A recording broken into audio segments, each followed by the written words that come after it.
Symbols of emptiness dressed up as gold.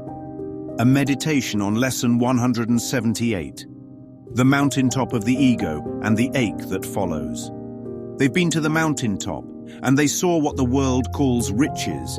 They touched the gold, they held the power, they lived the dream. And still, something was missing.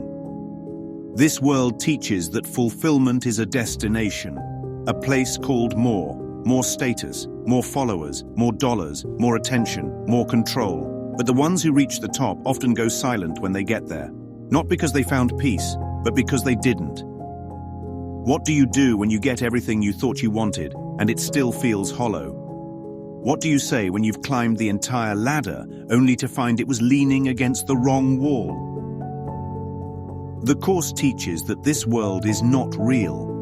It is a projection, a dream of separation, a stage built by the ego to distract from truth. So what are the riches of this world but props on that stage, symbols of nothing, dressed up as something?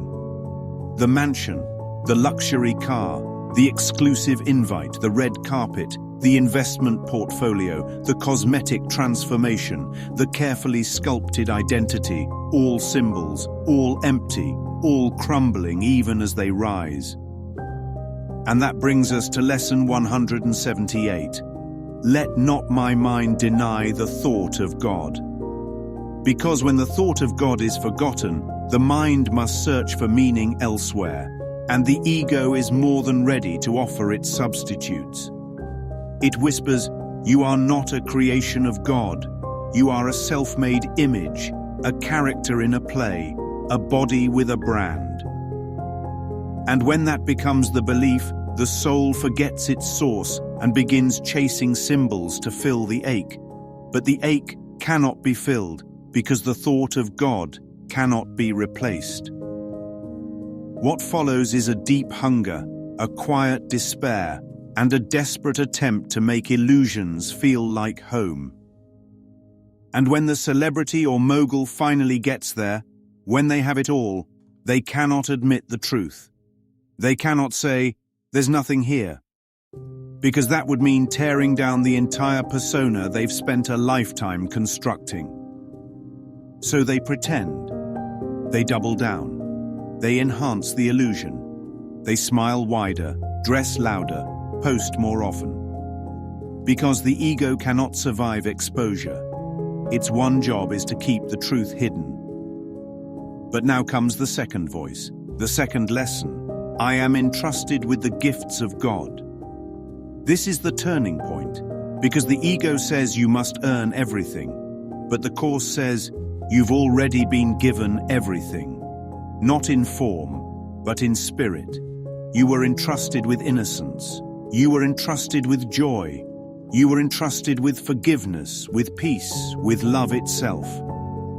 These are not prizes. These are not possessions. These are extensions of what you are. They are not earned. They are remembered. And in remembering them, you remember yourself.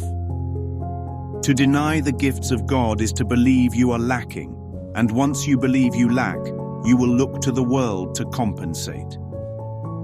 But the world can only give you replicas, false versions, symbols of emptiness dressed up as gold.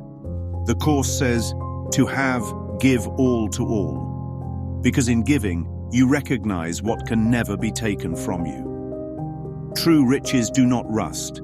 True wealth is not stored. True power is not performed. They are extended, effortlessly, lovingly, without fear.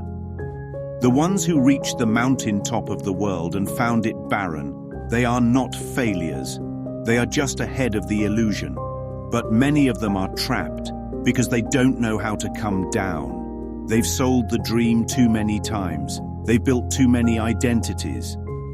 And so they protect the emptiness by making it look golden. But the Course calls you out of pretending. It calls you into remembrance. It calls you back to the truth. You are not empty. You are not separate. You are not forgotten. You are the thought of God, and you have been entrusted with everything real. So come down from the ego's mountaintop.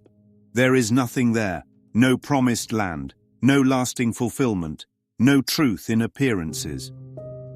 The real mountaintop is within. It is the altar in the mind where God still lives. And the only riches worth keeping are the ones you are created to give. Innocence, joy, peace, forgiveness, love. Everything else will fade, everything else will rust, everything else will pass.